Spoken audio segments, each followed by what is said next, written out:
Good morning, everyone, and welcome into this very special Earth Week conversation series with Conservation Law Foundation. Now, we're thrilled you can join us this week and hear from these influential women in literature, medicine, religion, and the youth movement who each bring a unique perspective on environmentalism.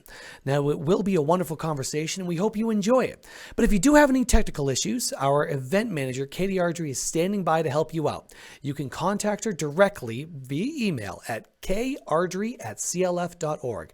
That's KARDREY@clf.org. Katie will take care of everything for you. So without further ado, I'll hand things over to our speakers and enjoy the broadcast. Hi, my name is Reann Gibson. I'm a senior research fellow at Conservation Law Foundation. For those of you joining us today who may not be familiar with CLF, we're an environmental advocacy group that uses the law, science, and markets to create lasting solutions for New England's most critical environmental challenges. So we work with our neighbors to create change locally that they can and will use to influence what's happening nationally. So today we welcome Dr. Thea James. Dr. James, thank you so much for joining us for this series of conversations with leaders across New England. We really appreciate you taking some time away from the hospital to be with us today. Thank you so much. Thank you for having me here today. Yeah. A bit of introduction. Dr. James is the Chief Medical Officer and Associate Professor of Emergency Medicine at Boston Medical Center, the city's leading hospital serving Black and Brown communities. She's also a member of CLF's Board of Trustees. So you wear so many hats in your work, and we wanted to know, just to start off, what motivated you to become an emergency room physician, and what's most rewarding about your work, both inside or outside of the emergency room?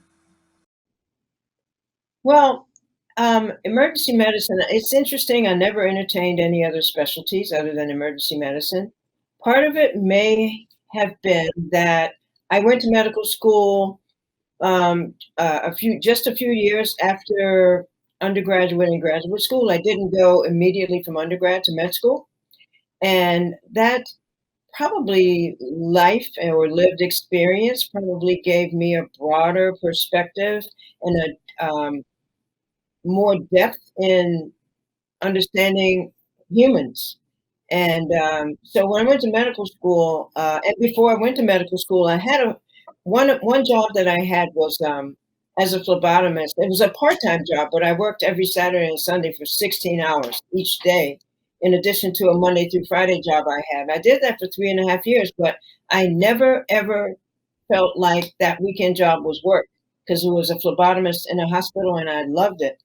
And as a phlebotomist, you got to take the blood to you went to the ER as part of the trauma team and you would draw blood. I would take it back to the lab and then I'd go back and watch, and they would let me help because they knew I wanted to go to medical school at some point. And I just sort of like loved the notion of not knowing what's coming and the opportunity that presented. It never seemed like nerve-wracking to me. It seemed like there was an opportunity to engage with a person who did not expect to be there at that moment, and to shift their perspective. Because generally, when people wind up in an ER, they have all kinds of emotions going on: fear, angst, sadness, sometimes anger. But as that person sitting in front of that human being at that point, as the provider, you actually have an opportunity to shift their perspective. And it happens just from listening to them, honestly. Just listening, understanding what matters to them, allowing them to get it all out, whatever it is. And just that, in those moments, in those minutes, you actually see a shift in their demeanor. You can see it right in front of your face. They don't generally get hurt, when they come to the emergency department. And so one of the things I have always kind of like believed in emergency medicine is that, when people come in over and over again, you see the same patterns and things a lot. Sometimes doctors can not know what's going on, and they don't generally really try to find out from the person's perspective, the patient's perspective, why this or that is happening to them. And so they make assumptions.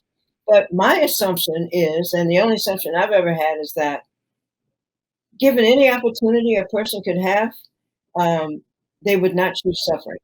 And so I always assume that they arrived there for a reason. And that reason matters to me. And I want to understand what it is. It's important that they get what they expected to get when they arrived there. And even better, actually. So it fits my personality also. Yeah, that fits my personality to not know what's coming. I mean, I operate best in, I'm good at multitasking and various things like that, and that's what it requires to be an ER doctor. They even test you on that when you're taking your oral boards. They'll give you 3 cases that come in at the same time, and you have to figure out how to prioritize them. Wow, that's quite the challenge.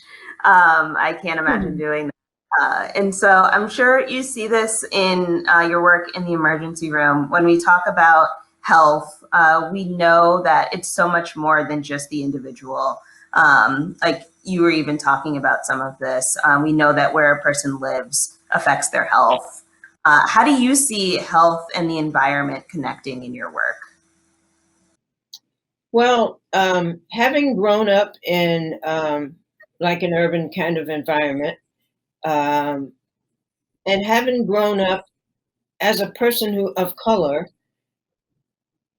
who was able to see a spectrum of life. And when I say spectrum, I mean from a socioeconomic perspective, which means that I got to see how socioeconomics impacts your life and how you live it and your ability to achieve at your highest levels and greatest desires. And one of those, unfortunately, it moves beyond, it's systemic.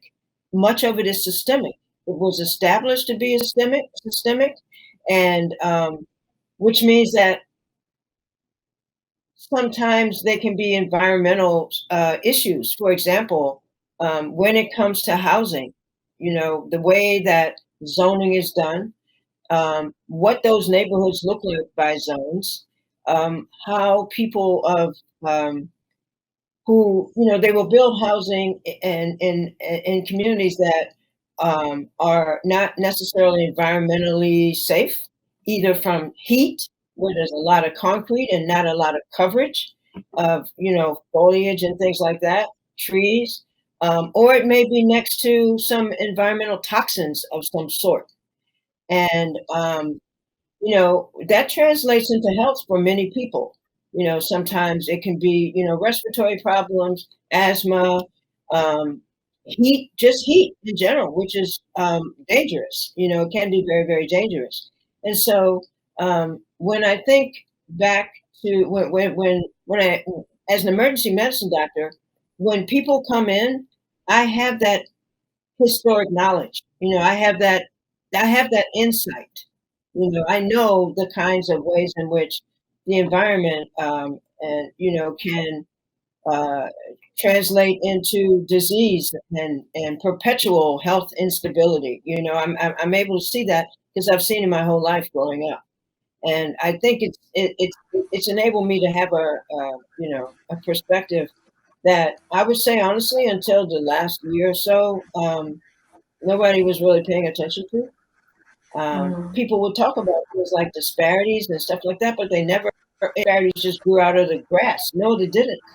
Those things were created, and so, so I've always had some insight about, around that, having grown up the way I grew up and where I grew up. Mm-hmm. Yeah, definitely. I can definitely relate to that.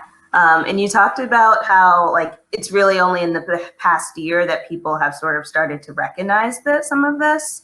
I know that, the pandemic as a whole has shown light on some of these disparities that relate to both the individual and the environment. And people are beginning to sort of catch on to what's going on there. How do we ensure that we don't return to business as usual after the pandemic? Well, one of the most important things it requires is intentionality. We can do anything we want to do with intentionality. And we've been able, that's been evident through the various different ways in which we've done things during COVID. That should have been always that way, but they did it for COVID, and then they want to reverse back. And so just having great intentionality. The other thing is it's going to require an enormous growth in mindset of people. And I say that to say, I would say the most common thing I heard people say last year was, I didn't know. And there are, people just said they didn't know. There are numerous groups, even on our campus, where people have formed affinity groups to learn. It's almost like having, like anti-racist book clubs and things, they're not called, I guess some are called that, but there are various different ways in which people have convened and formed, formal groups so that they can learn more. They're reading everything they can read. And but even doing that and getting some understanding of it, it requires great intentionality, and you're going to have to remember this stuff, because as human beings, whenever we do whatever act we're doing, be it, making some decision about what you want to do to solve a problem, and remember, oh yeah, right, I should be doing it this way. An example of, we've been able to sort of like operationalize that here in our hospital, because, well, we all know where the greatest rates and cases of and deaths of COVID happen, all across the country. Highly predictable, following the red line maps of the 1930s, same things, But when the vaccine came out, at least in our state, that's not where it went in the beginning. And so even with the most well-meaning people who make commitments to equity, when the vaccine came out, what was done was what is always done. So, it's sort of like you can't have it both ways. You can't say I'm committing to equity, but then do things that don't represent that, And so that's what I mean about mindset growth and intentionality, remembering those things. The other thing I'll say is there was this lady who wrote this book in the past. Debbie Irving is her name. She grew up in Winchester, Massachusetts, and she talked about growing up in a well-meaning, leftward-leaning family that was very, very sympathetic to the plight of people of color, justice, and these type things. But even still, everything in her environment, even in her own house and stuff, spoke to the opposite. And for example, her parents would say things like, yeah, they're speaking about Black people. Yes, they're good, they're nice people, they're this, that, and the other, but they don't always make the best decision, or they don't know any better. Like these kind of things, And I have to tell you, that broke my heart for a minute. It took me about 2 or 3 months to recover from that. It was so hard for me, but it was almost easier for me to understand, to just say, oh, people, white people don't like Black people. I could handle that, but I couldn't handle that narrative. That was a bit much for me. And so, and I'm saying that to say is here are well-meaning people who embody that narrative. And so that's why I'm talking about intentionality and mindset growth. It's definitely going to require that for us to see any level of transformation. And so in everything that you do, you're actually going to have to keep this in mind. And so when the vaccine came out, again, it didn't go to our patients and where they live. And so we had decided that going forward we're doing a system-wide transformation. And one of the things we talked about was having more community voice in every decision we make and in everything we do, including what research we do, but not just having a token person come and sit on a committee, or something like that to satisfy some governance, but to have deep ongoing relationships with people in the community. So we hired a vice president of community engagement and external affairs.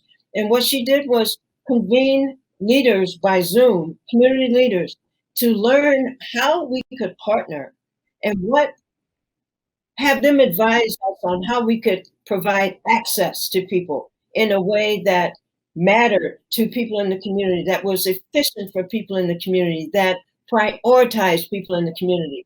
And we followed what they did. And that enabled us to open up 5 vaccine sites in the surrounding communities where our patients are. So that's an intentionality, not just saying, oh, we got to do this, getting the same people at the table who work in the hospital. No, we go ask the people in the community, what would work for you? Tell us how we can partner. And so that's the kind of intentionality we'll need to go forward and to see something different. Yeah, thank you for sharing that. And that also makes me think about something that we measure in our Healthy Neighborhood Study research, and we call it ownership of change, because the residents and community partners we work with really believe that physical and mental health are affected by things like housing stability and whether or not the community feels like they have ownership over the changes that are going on. And your example there of really going to the community and seeing like, how do we do this vaccine rollout is I think that gets at sort of giving the community ownership of change. So thank you for sharing that example and giving me that perfect segue there. How do we ensure that like more people continue to have ownership over what's going on around them, and particularly, health decisions and the environment around them? It's going to require some dissemination of the mindset. It's going to require some modeling. I mean, I think we hope to be able to model this, on a national level, I would say. I mean, and I'm not, I mean, I don't think that's too much of a stretch, because a lot of things we've done over the years have become national models and people have replicated them. Um, so I think it will definitely require that. And,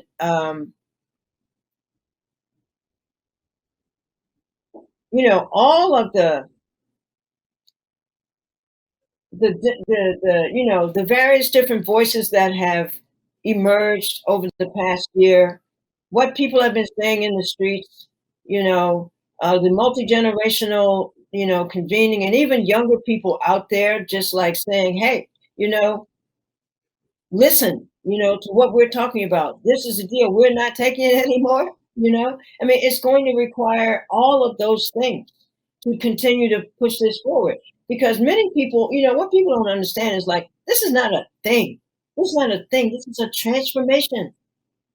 This is a transformation. And many people are worried that, oh, this is a thing and it'll go away. Well, if you allow it to go away, if you allow it to go away, we can't allow that to happen. We just have to transform how we do everything and call it out when it's not happening in the right way. Call it out. It's the only way. It's the only way. You gave some really good, I think, really clear messages about what needs to happen to ensure that we can continue on in this transformation. But what other roles can our viewers, the people listening right now, play in ensuring that these issues remain at the forefront and that we continue on in this transformation? I think people should make a commitment to how they transform themselves on an individual basis.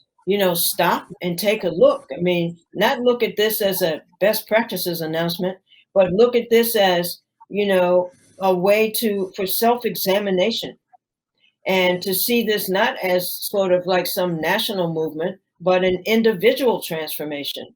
What can you do internally? Look at yourself and see how you might do things different based upon,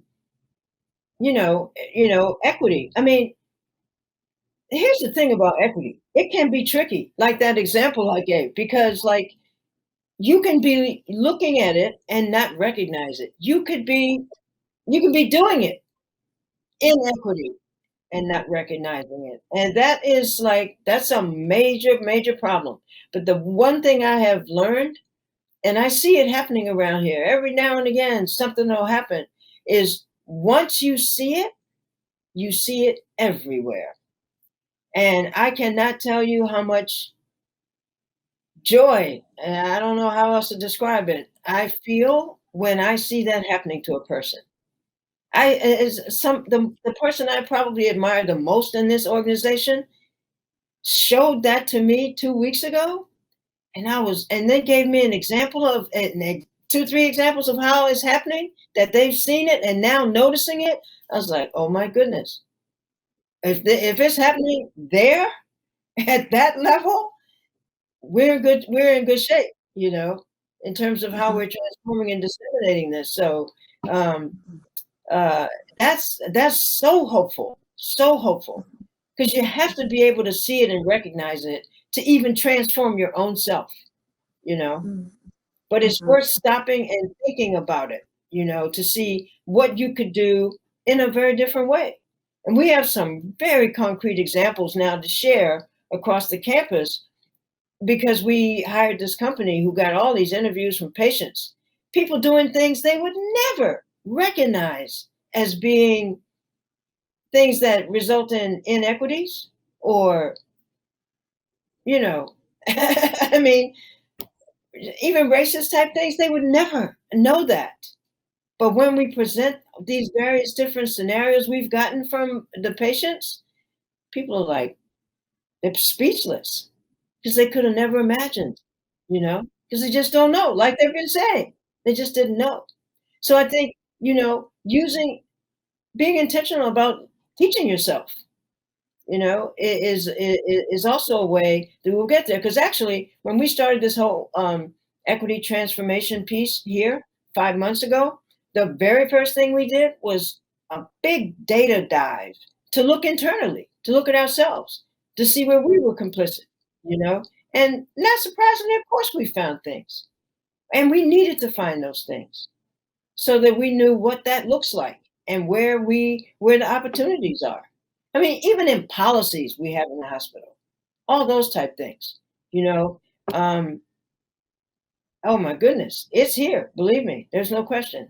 But we're aware of it, and we're willing to change it, But you can only change it when you can show it to people so that they understand and learn.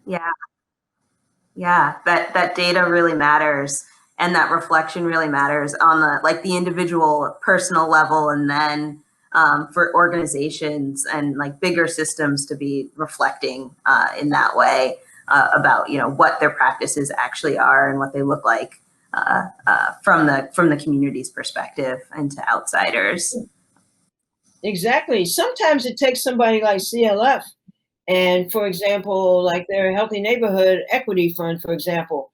Sometimes it takes you to create a structure that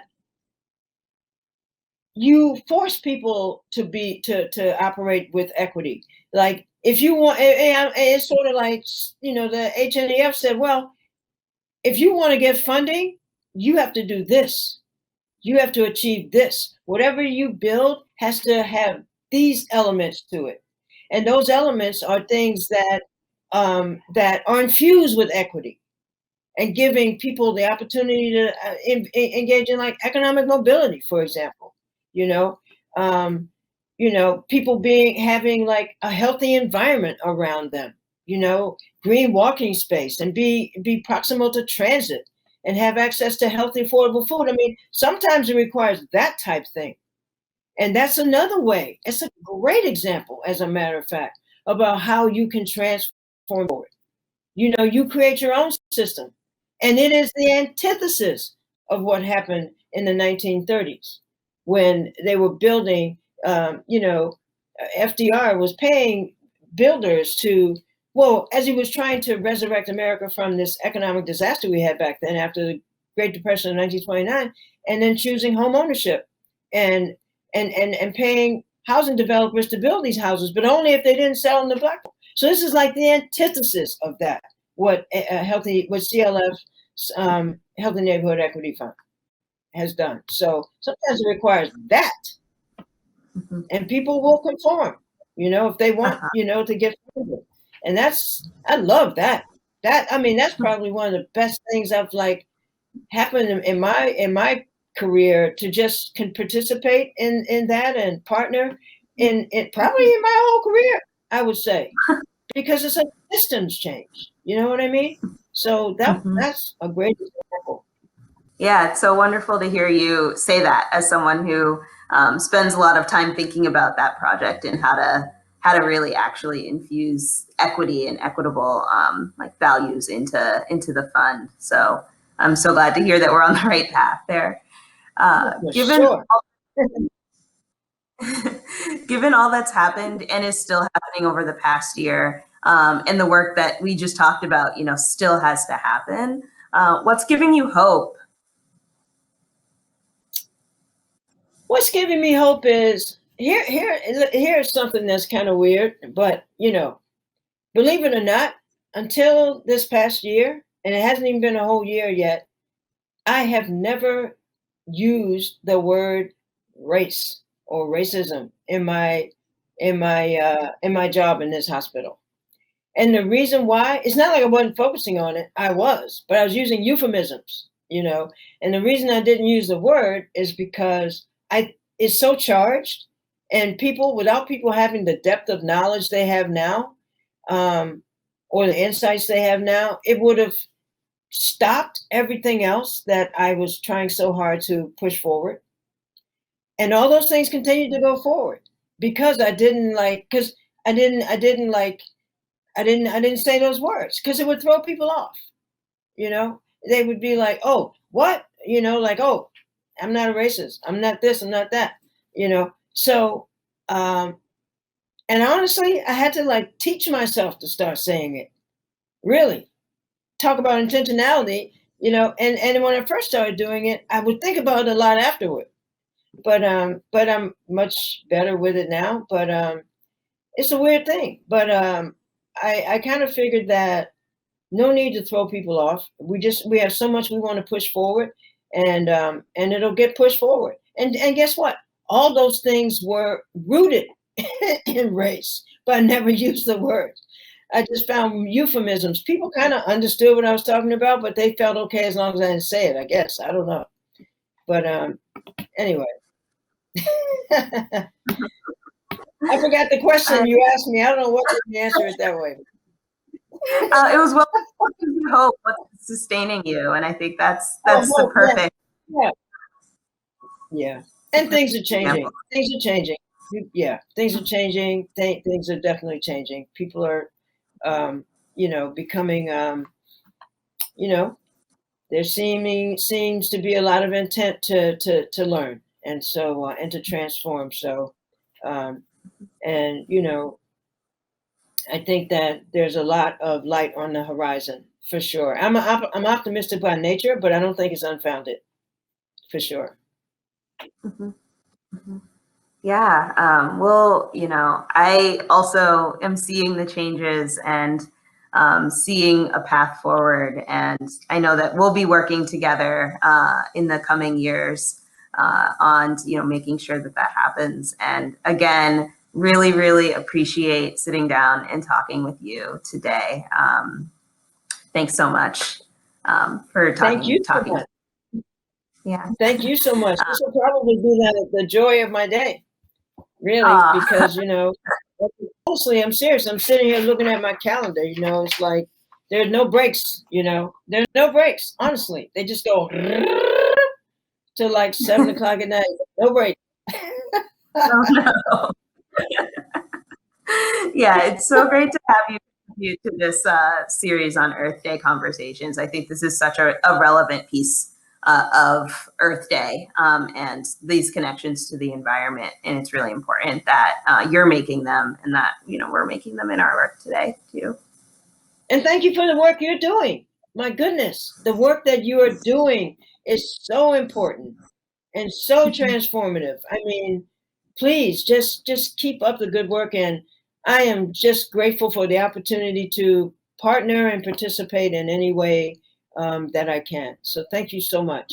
I'm really grateful. Good. Thank you. Thank you so much for joining us today. If you'd like to learn more information about the Healthy Neighborhood Study research that we're doing, you can check out clf.org clf.org/research. And for more information about the equity fund that Dr. James mentioned, you can check out clf.org/HNEF. Thank you. Thank you so much for tuning into CLF's special Earth Week conversation series.